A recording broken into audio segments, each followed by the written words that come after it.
नमस्ते दोस्तों, आप सभी का स्वागत है संस्कृत वर्धनम यूट्यूब चैनल में।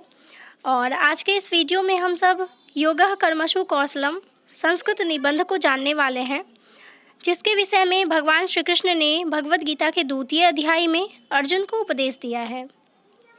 योगः कर्मसु कौशलम अर्थात कर्मों में कुशलता योग है।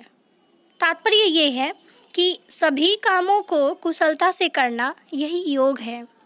अब कुशलता से करने का तात्पर्य ये है कि जब हम किसी काम को उस मानसिक स्थिति में करते हैं कि काम तो हम बहुत ही अच्छे ढंग से कर रहे हैं, लेकिन उसका फल क्या आने वाला है उसकी चिंता हम ना करें, तो वही कर्म में कुशलता हुआ।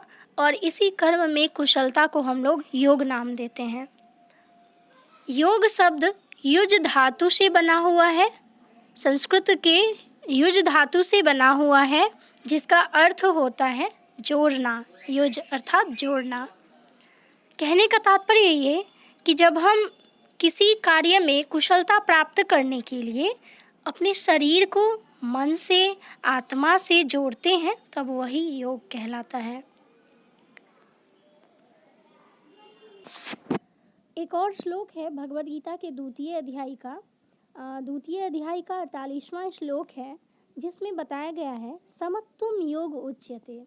ठीक है, समत्वम योग उच्यते अर्थात जब हम किसी काम को समान भाव में रहकर, अर्थात जब किसी काम को हम लोग पूर्ण होने और न होने उसके फल में जब हम लोग समभाव रखते हैं, उसी का नाम है समत्व, और वही चीज़ योग कहलाता है। ठीक है, अर्थात समत्व अर्थात क्षमता, समान भाव, जिसमें हमारे अंदर आंतरिक संतुलन बना हुआ होता है, अपने आप को वश में करना। ठीक है, क्रोध, अभिमान, महत्वाकांक्षा इत्यादि को जीतना, यही जो है योग कहलाता है। ठीक है, जो भी कुछ हम लोग कर्म करें उसके पूर्ण होने में और उसके ना होने में, उसके फल में जब हम लोग संभाव रखते हैं, तो वही योग कहलाता है। ठीक है, और वह योग में स्थित होकर कर्म करे, यही उपदेश जो है भगवान श्री कृष्ण अर्जुन को देते हैं। ठीक है, योग का अर्थ सदैव चंचल रहने वाली जो इंद्रियां हैं उसको वश में रखते हुए भगवान में मन को एकाग्र करना। तो यही मतलब है योग का, अर्थात हम किसी काम को करें तो उसमें समान भाव रखें, वही योग कहलाता है। जैसा कि हमने समत्वम योग उच्यते और योगः कर्मसु कौशलम से सीखा है।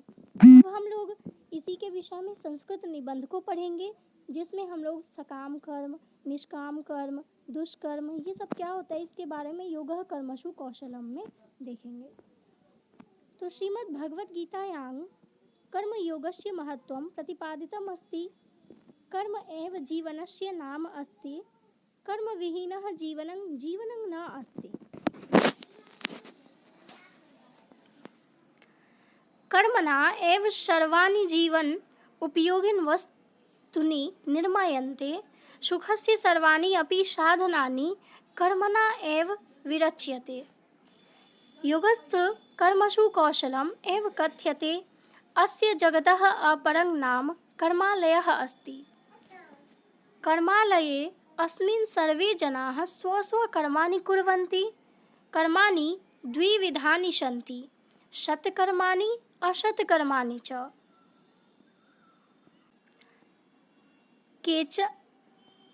केचन असत्कर्माणि कुर्वन्ति और केचन जनाः सत्कर्माणि कुर्वन्ति। येषां यादृशं संस्कारो भवति तेषां तादृशं कर्म भवति। सुसंस्कारसम्पन्नाः जनाः सत्कर्माणि कुर्वन्ति, कुसंस्कारसम्पन्नाः जनाः असत्कर्माणि कुर्वन्ति। सत्कर्मणः फलं पुण्यप्रदम्, असत्कर्मणः फलं पापप्रदं भवति। पुण्येन मानवः सुखं प्राप्नोति, पापेन दुःखं च। अतएव सुखलाभाय विपत्तिविनाशाय च सर्वैः जनैः स्वस्वकर्माणि कर्तव्यानि। उत्तिष्ठत जागृत प्राप्य वरान् निबोधत इति तु महान् मन्त्रः। यः स्वहस्ताभ्यां कार्यं करोति ईश्वरोऽपि तस्यैव सहायको भवति। कथमपि केनचित् विदुषा who helps themselves god helps them. जीवन निर्वाहाय सदैव सततं कुर्यात्। इह जगति यः कर्तव्य पालनं न करोति सः अकर्मण्यः कथ्यते, तस्य लोके निंदा भवति। शास्त्रविहितं कर्म सत्कर्म कथ्यते, अशास्त्रविहितं कर्म च असत्कर्म कथ्यते। प्रथमो विधि कर्मा अपरा निषेध कर्मा कथ्यते। अर्थात यहाँ पे कहा गया है प्रथमो विधि कर्मा अपरा निषेध कर्म कथ्यते, अर्थात ये जो सत कर्म है ये विधि कर्म कहलाता है और जो असत कर्म है वो निषेध कर्म कहलाता है। ये मनुष्याः या स्त्रियश्च विधिकर्माणि कुर्वन्ति, विधिकर्माणि अर्थात जो सत्कर्म करते हैं, तेषां जीवनं सुखेन याप्यते, उनका जीवन सुख से बीतता है। और ये जनाः निषेध कर्माणि कुर्वन्ति तेषां जीवनं दुखेन याप्यते। अस्मिन् दुःखालये संसारे दुःखात् त्रातुं यत्नं कर्तव्यः। सत्कर्मणा शारीरिकं मानसिकं च सुखं प्राप्य जनाः सहर्षं स्वजीवनं यापयन्ति। सत्कर्मणा चित्तशुद्धिर्भवति। चित्तशुद्ध अनन्तरं आत्मज्ञानं जायते, तदनन्तरं पुरुषाः मोक्षं प्राप्नुवन्ति। सत्कर्मणा धर्मार्थकाम मोक्षाः प्राप्यन्ते, तेषु मोक्षः परम पुरुषार्थः कथ्यते, और जो कि हमारे जीवन का लक्ष्य भी है। विधि कर्म द्विविधिम अस्ति, सकाम कर्म निष्काम कर्म। सकाम कर्मिणः पुण्यक्षयान्तरं स्वर्गस्थिताः जीवात्मनः पुण्यः मृत्युलोकम् आयन्ति, उक्तञ्च क्षीणे पुण्ये मृत्युलोकं विशन्ति। निष्काम कर्मिणः आनन्दानुभवं कुर्वन्ति। ये कर्मफलानि प्रति कामनां विहाय कर्म कुर्वन्ति ते एव निष्काम कर्मिणः कथ्यन्ते। ठीक है, जब हम फल की इच्छा नहीं करते हैं वही निष्काम कर्म कहलाता है।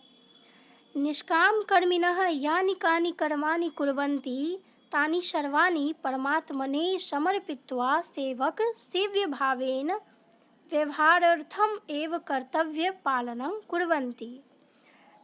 तै कर्मै फलैरेव ते इहलौकिकं परलौकिकं च वैभवं प्राप्य स्वजीवन साफल्यं कुर्वन्ति। निष्कर्षस्तु अयं यत् कर्मसु कौशलं योगः कथ्यते। ये कर्मसु कुशलाः सन्ति ते योगक्रियां विनैव योगिनः भवन्ति। अतः आध्यात्मिकं भौतिकं च जीवनं व्यवस्थातुं सर्वे निष्काम कर्म कर्तव्यम्।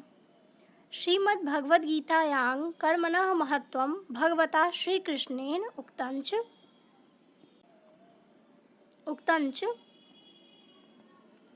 योगस्थ कुरु कर्माणि संगं त्यक्त्वा धनंजय सिद्धि असिद्धियों समो भूत्वा समत्वं योग उच्यते। कर्मण्येवाधिकारस्ते मा फलेषु कदाचन मा कर्मफल हेतुर्भुर्मा ते संगोऽस्तु कर्मणि।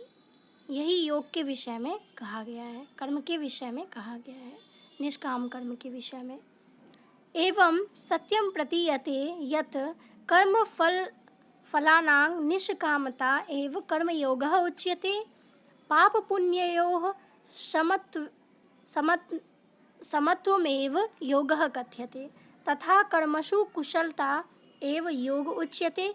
अतः निष्काम भावेन कर्तव्य कर्म पालनमेव कर्मयोगः कथ्यते। तो इस निबंध में आप सबने सीखा कि योगः कर्मसु कौशलम में किस प्रकार कर्म के लिए उपदेश दिया गया है, योग के बारे में कहा गया है। निष्काम कर्म, सकाम कर्म, आपने सब कुछ इसमें जान लिया है। अब आप अपनी कॉपी पे इसको नोट कर सकते हैं और आपके जिस भी एग्ज़ाम में निबंध पूछा जाता है उसके लिए इसको प्रिपेयर कर सकते हैं। तो ऐसे ही हम लोग नेक्स्ट वीडियो में भी जानेंगे, और सारे निबंध को लेकर मिलेंगे। और भगवत गीता के जैसे सांख्य योग है द्वितीय अध्याय में, जो कि सभी एग्ज़ाम के लिए काफ़ी इम्पोर्टेंट है, उसके लिए भी आगे हम लोग बात करेंगे। और आज जो हमने योगा कर्मसु कौशलम पढ़ा था, ये श्लोक नंबर 50 भगवत गीता के द्वितीय अध्याय में है। और एक और श्लोक हमने देखा था समत्वम योग उच्यते, जो कि भगवत गीता का 48वां श्लोक है। तो मिलते हैं नेक्स्ट वीडियो में, तब तक के लिए धन्यवाद।